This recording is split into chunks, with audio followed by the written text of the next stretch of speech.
Brightest blessings, this is Raven, and today we're going to look through my second shadow work book of shadows. You'll have to excuse my fingernails and my poorly thumb. I was laying some flooring and it's taken all my nail polish off, and I managed to slice my thumb open right the way across. So lovely. Right, there was such a brilliant response from my first shadow work book of shadows. I thought I would continue along those lines and show you the second one. So the first couple of pages are my general journaling, 10 signs of spiritual awareness and awakening. So this is the second one from the previous video that we looked at the larger B5. And this is very similar to that one in that it uses more colour than it does illustrations necessarily. And again, this is all research as opposed to my actual shadow work, because that would be a little bit too personal for me to share.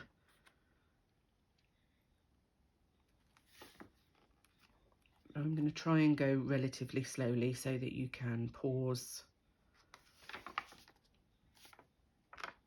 and take a screenshot or attempt to read my handwriting.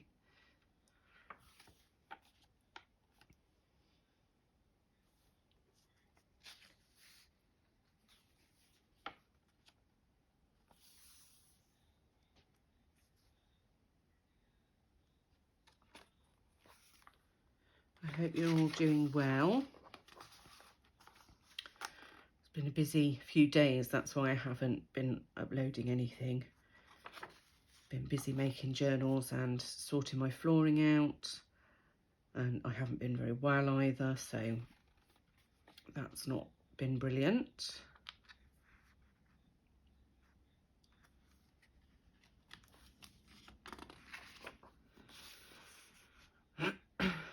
So here I'm looking at the benefits of daily shadow work. So really sort of going back to that thought that shadow work is negative and you're only going to look at bad things. I wanted to look at positive things too, so looking at the benefits was really important to me.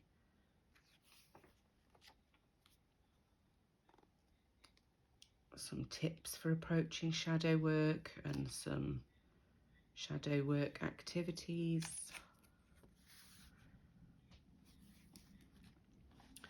And again, we've got information on different soul wounds. So this is the mother wound with a flip out that might be a little bit difficult for you to see on the camera.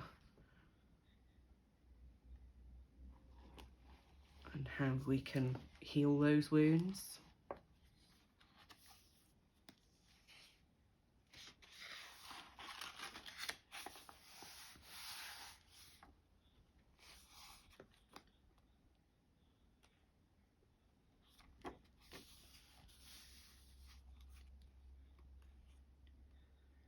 Talking about neglect,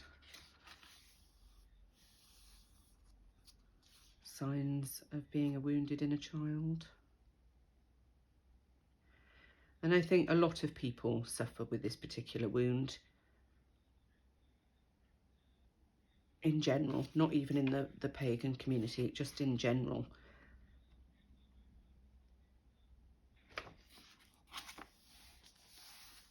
Exercises for healing and a meditation there.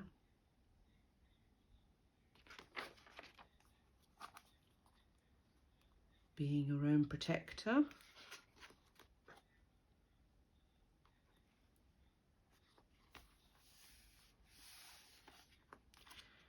Here I'm talking about embracing your inner darkness and looking at the positive sides of your dark side.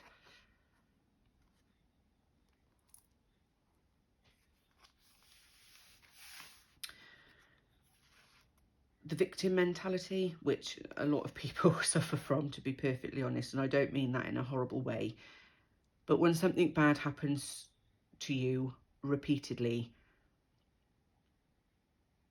it's very difficult to not become the victim, especially when bad things continue to happen to you.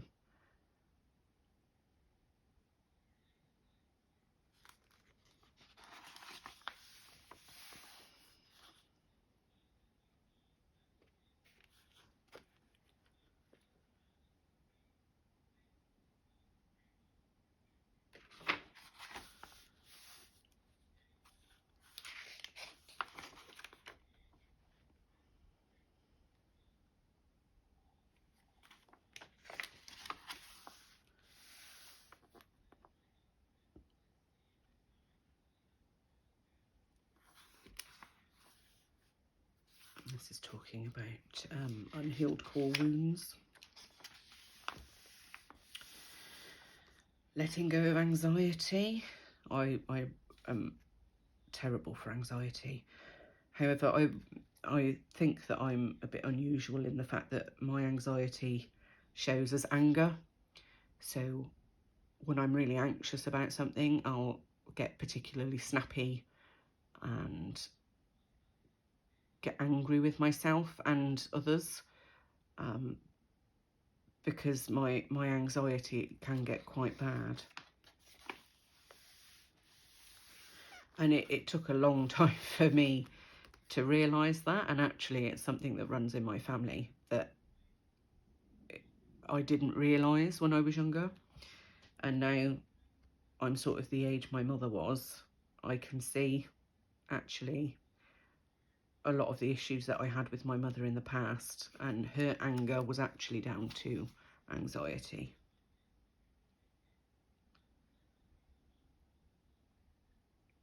Some journaling prompts for healing.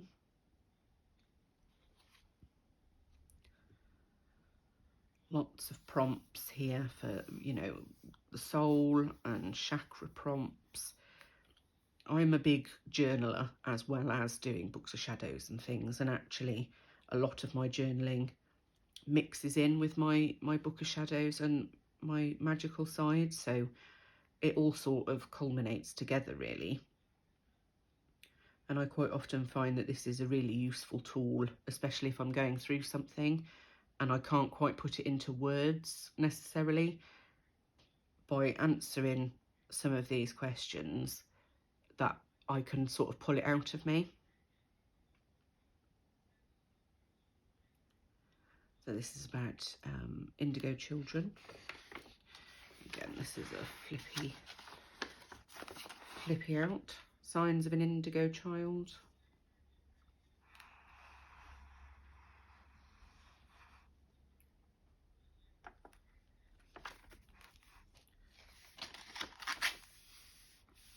Crystals for inner work.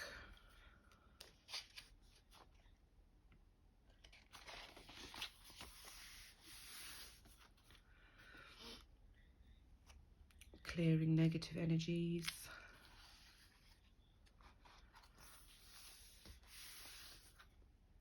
Toxic shame.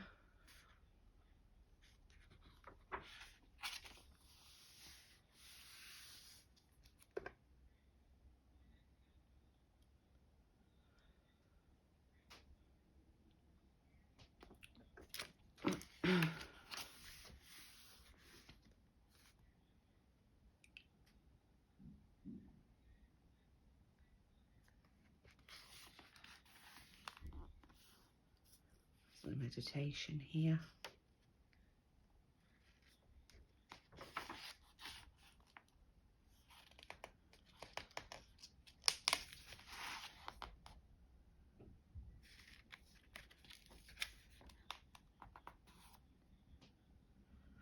I really like this. Instead of chasing happiness, search the darkness. It's a common thread, I think, in many people's lives, especially at the moment after everything we've had with COVID and stuff that's going on in the world. It's very easy to be in that dark place and be ever searching for happiness, but looking outwardly. to other people, to other places, to other things, and instead you need to look at yourself and the darkness that comes with that.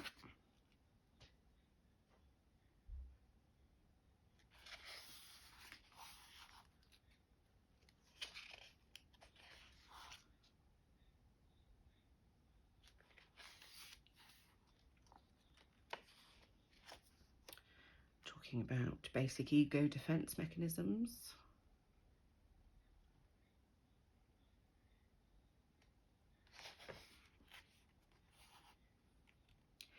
And you'll find if you do start to research shadow work, as opposed to actually doing shadow work first, if you research it first, you'll pinpoint things that you think, actually, I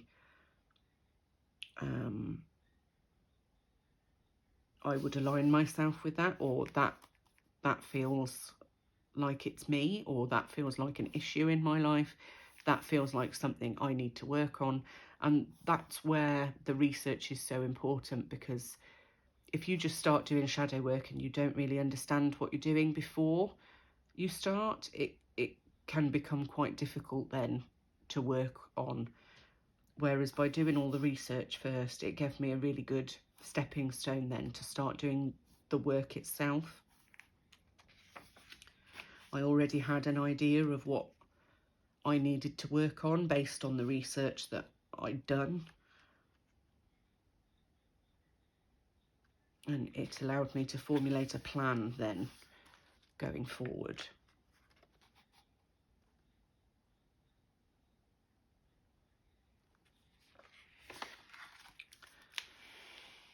Another flip out here.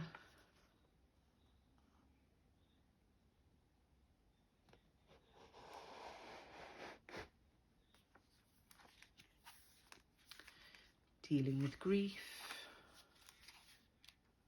and the phases of grief.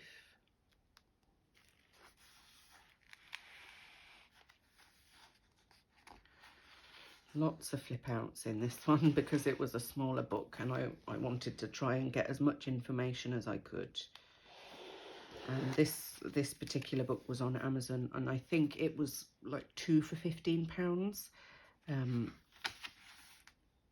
I haven't been able to find them since, so unfortunately I can't tag you in them in the comments below. But I'm sure if you type in bullet journal and look at the cheapest alternatives, these sorts will come up.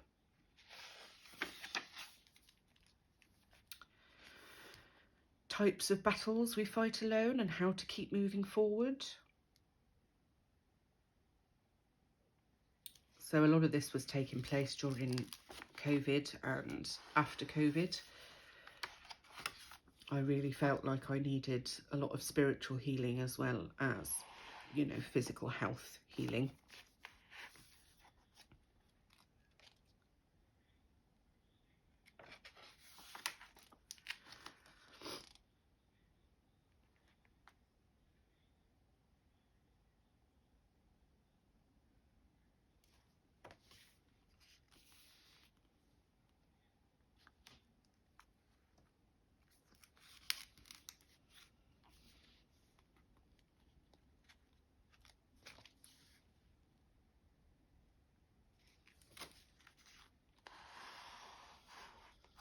Another flip out here.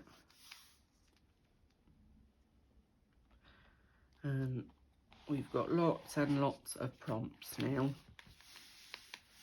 from the very simple to the ones that you may not want to answer. So for example, what are you most afraid of? Now, when you do your shadow work, there's no reason why you can't do it as a journal. So you can ask your question and then journal about it underneath. If you're not comfortable about putting it into words, you could do a piece of artwork. So it's, say, what you're most afraid of is spiders. You have a real phobia of spiders. You could do a painting or a collage or, you know, some piece of artwork to do with a spider. And it's working through that fear that is part of the shadow work. And an important thing to note here is that you have to be honest with yourself if this is going to work.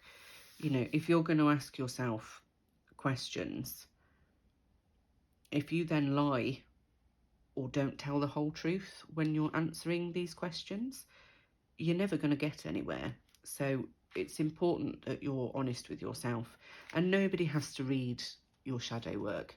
A lot of people are quite worried about, you know, relatives and friends finding their magical books, or, you know, whatever books. A thing that I've done in the past when I have been worried about people finding it is I will write it all down and then I will paint over it, or I will write it in code or a different language, and by doing it that way I know what the information is held in that page, but nobody else will.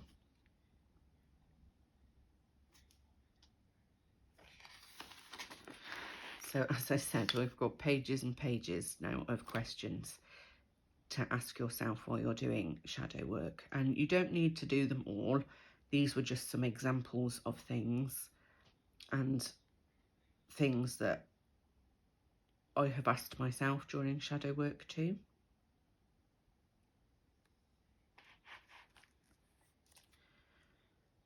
But it is quite interesting to look back on when you answer some of these questions. If you then look back at it, sorry, in a year's time, or even 5-10 years time, some of these things that you're talking about different memories and traumas and things, may have changed, whether that be your outlook on that particular trauma or memory, or whether something else has happened that you would consider worse. So it is quite interesting to look back on these things.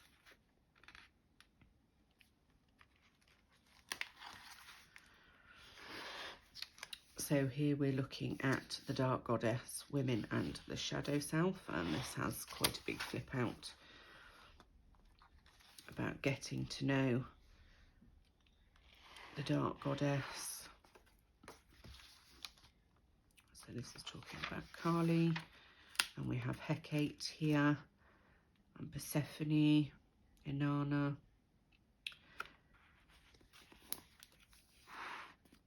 talking about PTSD and, you know, witchcraft assistance. There's a depression release charm there. PTSD bath and crystals for PTSD. Some candles and incense. More flip outs this side for a change. Anxiety spell. Anger release.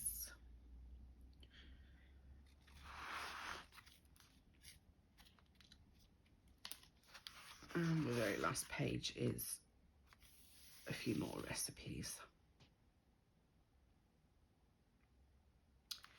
So I hope you enjoyed this short flip through of my second shadow work book of shadows.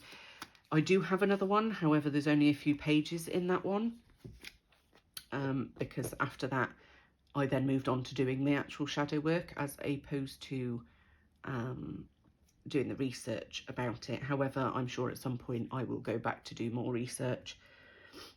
I do have 2 other bullet journal style books of shadows to show you, but not today. I am hoping in the next week or 2 I will be uploading a tutorial on how to make my journals, because I've had quite a lot of people ask me how to do that. So we're going to do that step by step, and there will be a list of how you can do that, all the things that you need, and as well as links to things on my Etsy shop that might be of help to you. I'm currently working on some more digital work to go on my Etsy store, so keep your eyes peeled on that, and hopefully I will be back with you soon. Blessings.